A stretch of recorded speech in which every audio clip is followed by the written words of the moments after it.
Good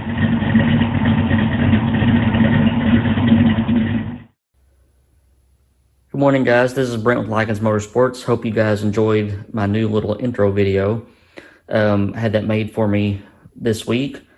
That features some idling from that sound that you hear, the cam, the idle sound is from one of my customers' 390 FEs. So I had him send me that so we could pull the audio off of it and use it in the video. For this video, we're going to talk about some Coyote camshaft selection stuff. And I've got a bunch of new parts here, 4 new camshafts, and the stuff that bolts to the front of them. I'm not up with this Coyote lingo stuff yet, but I'm learning. But I wanted to say a few things. We're going to look at some cam cards and compare those to the cam card that we would use for, a Windsor or Cleveland or an FE. So with all that being said, we'll jump right in. So these are cam phaser deletes from Modular Mustang Racing. There are several companies that offer these, and I think this is the best bang for the buck. So the Coyote by nature has variable cam timing. And, that's something that's come along in the past, I don't know, whenever you started hearing about Honda and their VTEC and all that stuff. So it's been quite a while ago. But, when we spec a camshaft, when you degree it and when you stick it in there, that's all you're going to get. You're not going to be able to change it. So the good thing is that, we can dyno test engines and we can manipulate that cam timing to see, what the engine likes the best. And then that's all you get. You can't change it once it's in the car. With the variable cam timing stuff, you could, I guess, extrapolate data from multiple dyno sessions on what the engine likes at low RPM, what the engine likes at mid-range, what the engine likes at high RPM. And then you can adjust your variable cam timing to allow for an optimal scenario throughout the RPM range. So you're able to make more horsepower, more torque in scenarios where you need it most.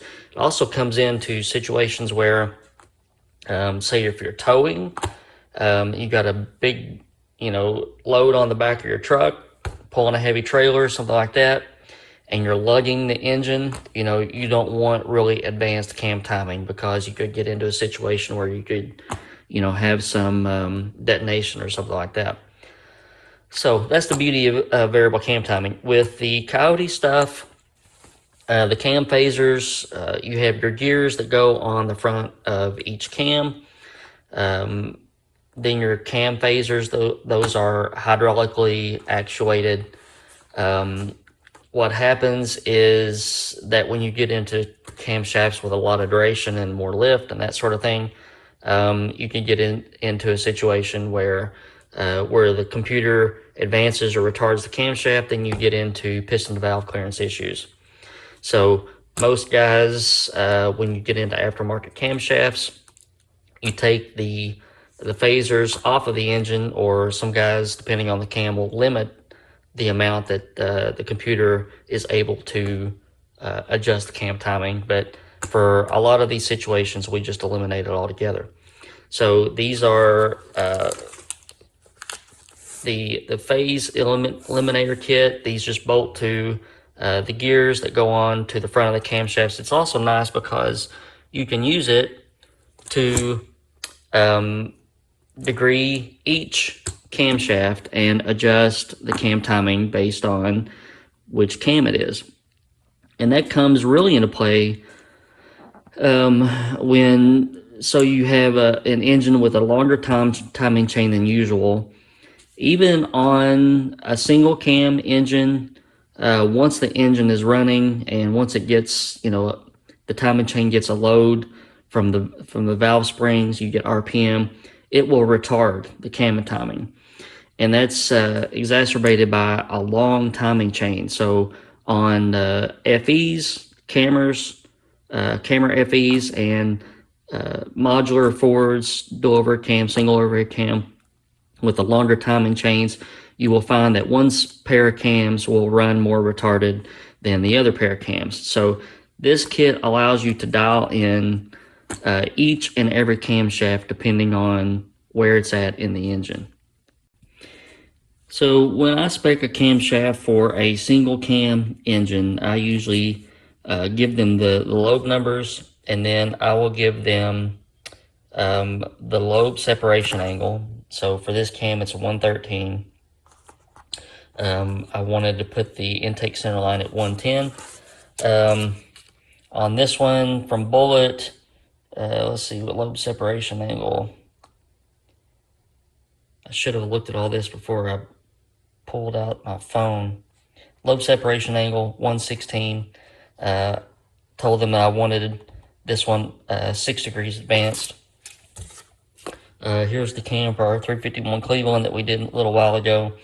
109 lobe separation, 5 degrees advanced on this one. So with a single cam, I can specify at the spec time how I want the intake center line in respect to the lobe separation angle. So let's talk about modular cams and how we change that now.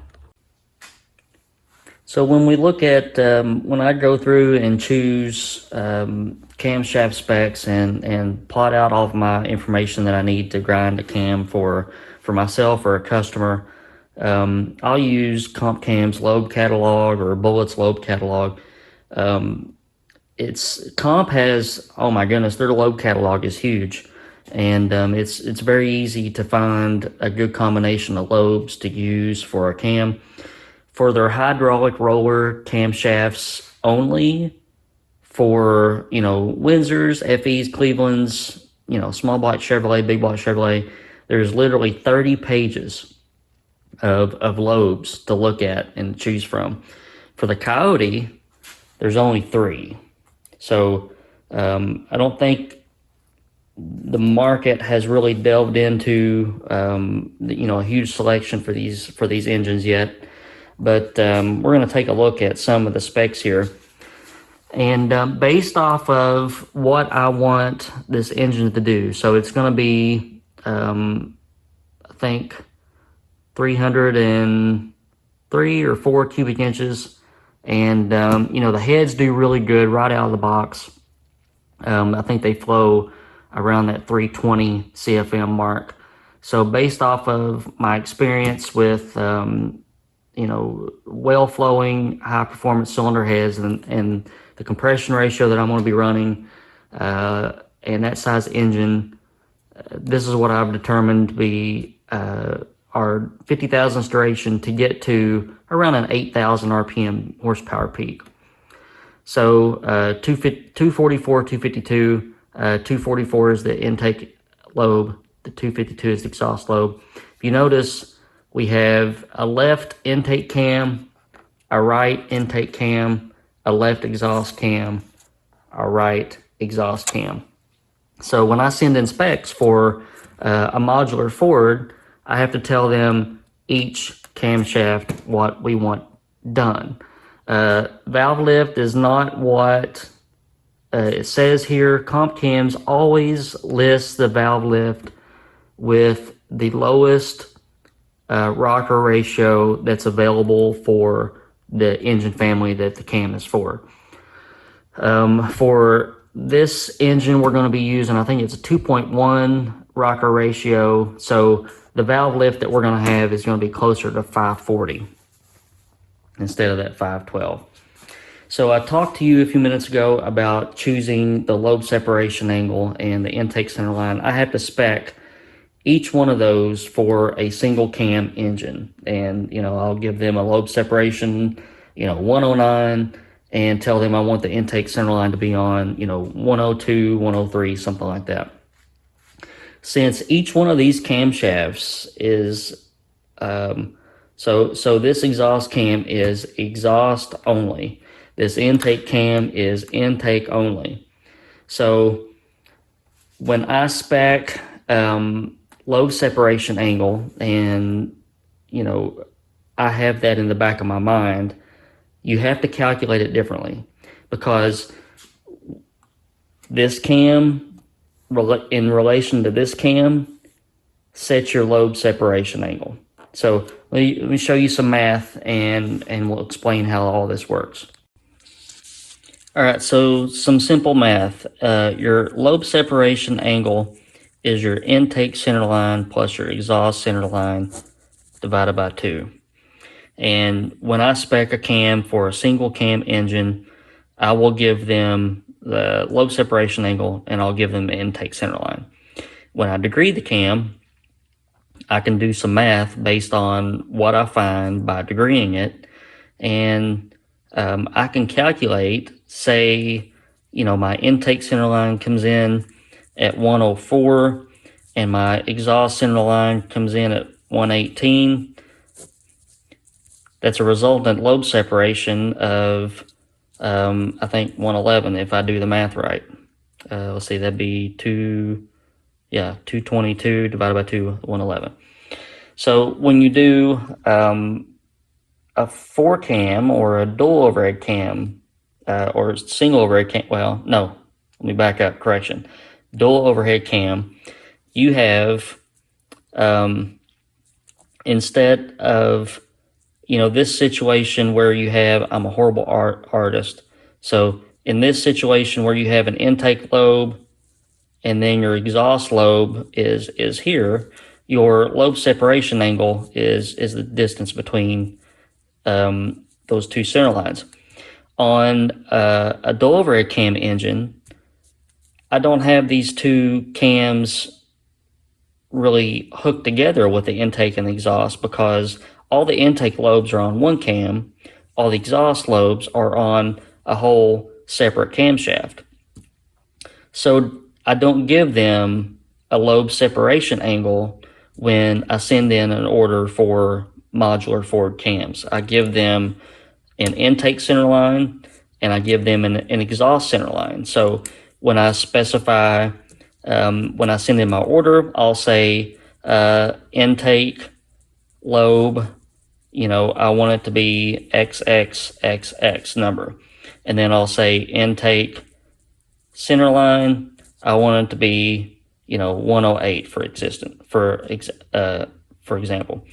And then when I do my exhaust cam, I'll say I want the exhaust lobe to be YYYY, and I want the exhaust center line to be, 114 or something like that.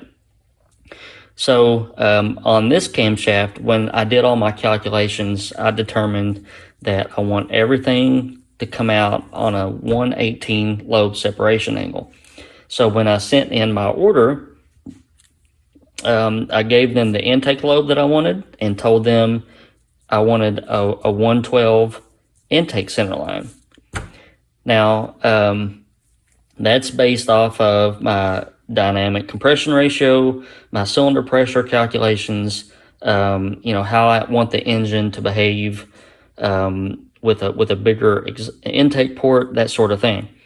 So to calculate what my exhaust center line will be, then I can just use some easy algebra and solve for my exhaust center line. So we multiply both sides by 2. Bet you didn't know you're going to get an algebra lesson today. 112 plus your exhaust center line. So that means my exhaust center line is going to be 236 minus 112.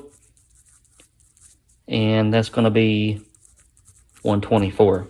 So my order form to comp was, I want this intake lobe on a 112 intake center line and this exhaust lobe on a 124 exhaust center line.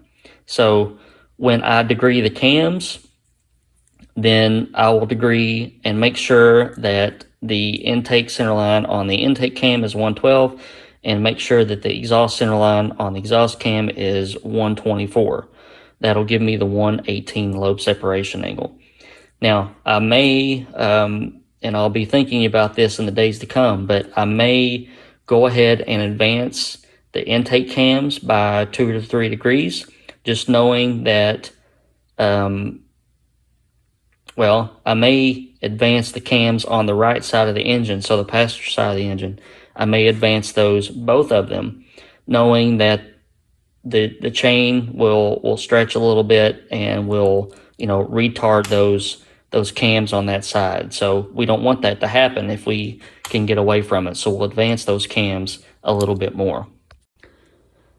So this is the first time in my life I have ever held an aftermarket Coyote Cam. Obviously, I tore down the donor engine that we got, but that was a factory piece. And here is a comp cams. This is the driver's side exhaust cam. It's a billet steel core. These fingers are for your cam sensor. So the cam sensor is mounted on the cylinder head, comes in from the top, and basically shoots a signal at these fingers. There's going to be, you see how they're not made evenly spaced, so that's the way that the cam sensor knows exactly what's going on. Here is your 3 bolts where your gear and your phaser lockout will bolt to. This is a flat that they put on the cam so that you can use a wrench to rock it one way or the other when you're setting it up. So that's what we're looking at. So every lobe on here is an exhaust lobe. So, it's different from a traditional cam that we're used to looking at for a small block Ford, big block Ford, where you have an exhaust lobe and then an intake lobe, exhaust lobe, intake lobe, that sort of thing. These puppies are not cheap, and the shelf cams from Comp are better, but if I were to sell a set of custom Coyote cams to a customer, you'd probably be looking at somewhere around $2,400. So it's crazy expensive, and all this 4-cam stuff, when you get to the heads, that's where your dollar signs start popping up, because you've got twice the amount of valves, twice the amount of valve springs and retainers, valve seals, locks, cams, 4 times the cams. So it is stupid expensive. Just noticed where they etched the left exhaust, and they got the lobe numbers on there.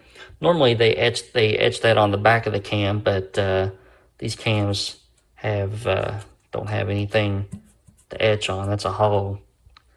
It's almost like it's gun drilled. I don't know how deep that goes, but these cams are really light. When you pick up a box with an FE cam in it, you're like, oh man, that's a chunk. But these things are pretty light. So let's talk about something else here. Now, I'm still waiting on some parts to come in so I can check piston valve clearance and degree the cams. I need a set of head gaskets. I'm waiting on Cometic to make those and send those to me, but I've been slowly accumulating parts to work on the engine with. Got some ARP. These are the cam tower bolts. The original bolts from Ford are torque to yield, so you can't reuse those. These are ARP. They are reusable. This is the first time that I've actually built an engine with a lot of original Ford parts. So that's kind of a aberration for me. But here is timing chain tensioner set, your primary and secondary tensioners. If you notice, these are from the Boss program. So Ford designed this engine. I can't remember exactly which year. It would have been maybe 2015.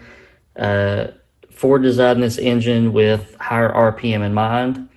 So a lot of guys use the Boss 302 modular engine parts for the valve train because they're beefier.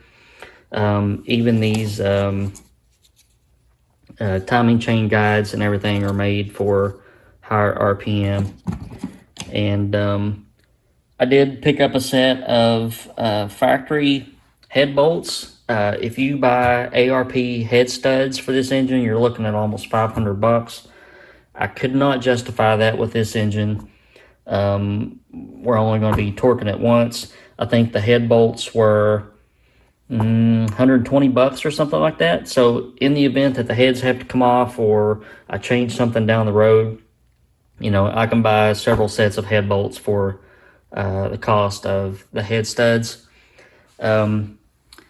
Lash adjusters, if you notice, these are the race set. So I think that they probably have some different metering properties on those for higher RPM. These things are enormous, as you can see. I think these are from the Boss program as well. So this is basically what we would call a lifter, a hydraulic lifter in pushrod engine world. And then the roller finger follower kit. So this would be what we would call a rocker arm.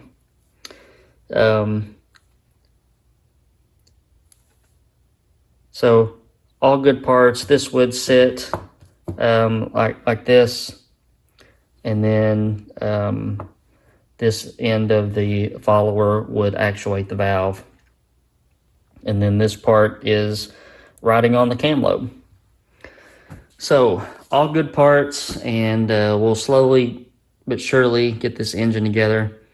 Men holding pattern for the Coyote and for the all aluminum FE, but I'm going to pick up heads and a block here in a few hours for a 465 cubic inch tunnel port. That'll be we'll be starting that build as well, and we'll go over. I plan to have another video on assembling the heads. These heads will not be modified, so they will be the traditional intake port size. Customer wanted between 500 550 horsepower, and that's really easily doable with a cylinder head that's not been modified. So plan to have a video on that as well. But just wanted to make this video and show you what's involved in custom camshafts for the Coyote. If you are building an engine and you don't want a universal off-the-shelf cam, give me a call, send me an email, and I can give you a recommendation and sell you a custom camshaft that's specifically ground for your engine. I have 0 cams on the shelf. All my cams are custom made. Takes a couple, 3 weeks. I use companies like Comp Cams and Bullet to grind those for me to my spec. And you know, you send your information in and I have to sit down. It takes me a good bit to sit down and go through all the calculations to make sure that the power band will be where you want it to be. The engine will make vacuum if you have power brakes. It will work with your compression ratio. It won't be lazy. It won't be noisy, that sort of thing. So customfordcams.com is my website, and I'll be happy to help you choose a camshaft. But loads of Coyote parts, and you'll get to see these go together, and you'll see me fumble along since it'll be my first Coyote build. It'll probably be lots of research off camera, and I'll only show you the parts of my engine building that are successful, I would imagine, on that Coyote. So hope you guys are having a good week, and get in your shop, work on your own stuff, have some fun, and I'll see you guys later on.